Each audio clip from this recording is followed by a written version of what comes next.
एक तरफ बॉर्डर पर कृषि कानूनों के विरोध में किसानों को हर वर्ग का समर्थन मिलता दिखाई दे रहा है, तो वहीं दूसरी तरफ प्रदेश की सरकार के समर्थन निर्दलीय विधायक और जेजेपी विधायक गुप्त बैठक कर इस मसले पर विचार करने में लगे हुए हैं। ये तस्वीरें इस बात की साफ गवाही दे रही है कि विधायक अब इस मसले को और ज्यादा खींचने के मूड में नहीं है। कई विधायकों ने तो ये साफ तौर पर कह दिया है कि वो किसानों के साथ है और सरकार इस मसले का जल्द से जल्द हल निकाले। आपने बिल्कुल ठीक कहा, ये मैटर तो है ही सेंटर से रिलेटेड, इसमें स्टेट का तो कोई ओनरशिप है नहीं। तो अब इसमें 6 इससे पहले मीटिंग हो भी चुकी है और हम सब लोगों की, सभी की, सरकार की भी, सब लोगों की भी, किसानों की भी यही मंशा है कि अब ये बहुत लंबा हो गया है। अब इसको जो इसका रिजल्ट है वो अब आए लोगों के बीच में। अब हम तो चाहते हैं कि जल्दी से जल्दी अब इसका समाधान होना चाहिए। आज हम सभी विधायकों का आपस में एक दूसरे से बात हो गई और मैंने निमंत्रण दिया कि आज लंच करेंगे इकट्ठा, और हम 6 के 6 भाई आज इकट्ठे हैं। और जो आज के समय में किसानों की बात को लेकर आपने मेरे से पूछा है, तो हम किसानों के बारे में तो हम स्वयं भी किसान हैं और बचपन से ही खेती बाड़ी करते हैं। अपने हाथों से भी हल चलाया है, ट्रैक्टर भी चलाया है और आज भी चलाते हैं। जो 20 दिन से किसान सड़कों पर बैठे हैं, हम माननीय प्रधानमंत्री जी से एक ही आग्रह करना चाहेंगे कि किसानों की समस्या का जितना जल्दी समाधान हो उतना जल्दी करना चाहिए, क्योंकि जो हिंदुस्तान का किसान है वो 135 करोड़ जनता का पेट भरने का काम करता है और इसको बड़ी गंभीरता के साथ माननीय प्रधानमंत्री जी ने। देश की 2 ही शक्तियाँ सबसे बड़ी, किसान हमारे अन्नदाता हैं जो पूरे देश का पेट भरते हैं, और एक जवान है वो हमारी शक्ति है। हमारे जो हम सुरक्षित रह रहे हैं, हम जवानों की वजह से रह रहे हैं। यदि हमारी सीमा पर जवान मजबूत है तो हम घरों में सो रहे हैं। इस टाइम मुद्दा है किसानों का, जो ये कानून बनाए हैं।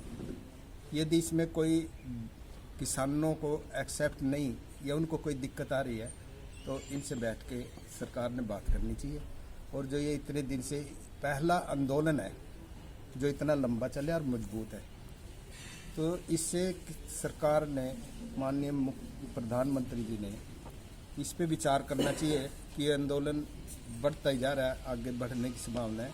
तो इन कानूनों में जो सुधार किसान चाहते हैं वो माननीय प्रधानमंत्री जी ने करना चाहिए। अगर सरकार की तरफ से नहीं होता है, किसी तरह का इसमें सुलझने की स्थिति नहीं बनती है, आपका फिर आगे क्या चाहेंगे? क्या सरकार के साथ रहेंगे आप या किसानों का साथ देंगे सरकार का साथ छोड़कर? नहीं, मैंने तो पहले भी कह रखा है, हम किसी पार्टी के बंदिश में नहीं है, ना हमें किसी पार्टी ने टिकट दिया। मैं तो पहले भी कहा था, मैं तो किसानों के साथ हूँ। सर, आज हम सारे भाई महीने 20 दिन में एक आध और बैठ जाते हैं, खाना खा लेते हैं, चाय पी लेते हैं, सारे निर्दलीय हम साथ हैं। तो आज यहाँ बैठे थे गोलन साहब के यहाँ, खाना खुना खाया और आज पूरे देश की समस्या, जो किसान की समस्या पूरी रोडों में बैठे हैं पिछले 20 दिन से, तो स्वाभाविक है इसमें इस विषय में चर्चा होना। तो मैं तो पहले से ही सरकार से समर्थन वापस ले रखा और चेयरमैन पद से त्याग पत्र भी दे रखा। तो हमारे सबकी एक ही ये है कि भाई इस समस्या का समाधान होना चाहिए। जो दुनिया का पेट भरने वाला 85% जनता आज रोडों पर सो रही है, जितना जल्दी हो सके इतना माननीय नरेंद्र मोदी जी ने इसकी समस्या का समाधान करना चाहिए और किसानों की समस्या मिटनी चाहिए। भाव भी बनाना चाहता हूँ मैं, और कहना भी चाहता हूँ, प्रार्थना भी करना चाहता हूँ कि जो ये तीनों विधेयक बनाए हैं, इन तीनों विधेयकों को सबसे पहले कैंसिल करें और उसके बाद जो है किसानों को अपना काम करने दे ताकि आंदोलन खत्म हो जाए। और सेंट्रल गवर्नमेंट को चाहिए कि पूरे देश के अंदर एक कानून काम नहीं करेगा, राज्यों को ऊपर छोड़े। वो अपना राज्य जो है अपनी स्थिति के अनुसार, अपने किसानों की स्थिति के अनुसार, अपनी भौगोलिक परिस्थिति के अनुसार वहाँ पर कौन सी फसल होती है, उसकी सारी की सारी जो है ताकत, जो है पावर, जो है प्रदेश सरकार को देकर वहाँ का MSP, वहाँ का किसान को किस प्रकार से वहाँ जो फसल उपज होती है उसका उचित भाव मिले, वो वहाँ का मुख्यमंत्री और स्टेट की सरकार जो है वो तय करे कि हमने किस किस चीज़ पे किस समय कौन सा फसल का MSP देना है। ताकि किसान वही फसल बोए जिसका जो है MSP किसान को मिले। तो ये मुद्दा एक्चुअल में तो प्रदेश का होना चाहिए।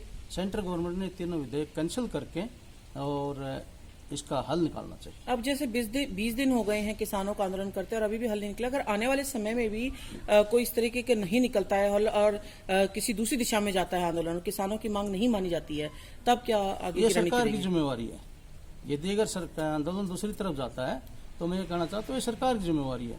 माननीय प्रधानमंत्री जी से हमें ये आशा नहीं थी कि जो देश के अंदर छोटी से छोटी भी घटनाएं घटती थी किसी भी प्रकार की, उसका इतना जल्दी संज्ञान लेते हैं। मुझे समझ में नहीं आ रहा कि भाई ये हमारे जो माननीय प्रधानमंत्री हैं इतने सजग और देश के प्रति देश को इतना आगे ले जाने के लिए तत्पर रहते हैं, वो आज किसान जो इस देश की रीढ़ की हड्डी है, जो हर जीव को पालने का काम करते हैं, उसकी तरफ ध्यान ना देना मेरी समझ से परे है। इसके पीछे क्या राज है ये तो प्रधानमंत्री माननीय प्रधानमंत्री जी जाने या फिर जो कुछ के पीछे ताकत है वो जानती है। मेरा स्पष्ट शब्दों में है, यदि अगर ये आंदोलन कहीं इधर उधर भटकता है तो ये हिंदुस्तान की सरकार की जिम्मेवारी है, उसकी नीतियों की कमजोरी है, उस वजह से आंदोलन फैलेगा, ना कि ये किसानों की वजह से। तो सुना आपने, बैठक में शामिल पृथला के विधायक नयनपाल रावत, पुंडरी के विधायक रणधीर गोलन, नीलोखेड़ी के विधायक धर्मपाल गोंदर, चरखी दादरी से विधायक सोमवीर सांगवान, बादशाहपुर से विधायक राकेश दौलताबाद और जजपा के विधायक जोगीराम सिहाग लगभग सभी विधायक किसानों का समर्थन कर रहे हैं और सरकार से आवाज बुलंद कर समस्या का समाधान कराने को कह चुके हैं। इनमें से कई विधायक तो पहले ही चेयरमैन का पद तक छोड़ चुके हैं और इक्का दुक्का तो समर्थन तक वापस ले चुके हैं। ऐसे में पंचकुला के सेक्टर 12A में इनकी गुप्त बैठक और फिर सीएम से मुलाकात करना कहीं न कहीं प्रदेश की राजनीति में बड़ी हलचल के रूप में देखा जाने लगा है। अब देखना ये है कि इस बैठक के बाद विधायक क्या फैसला लेते हैं। पंचकुला से उमंग शुरान, पंजाब केसरी टीवी।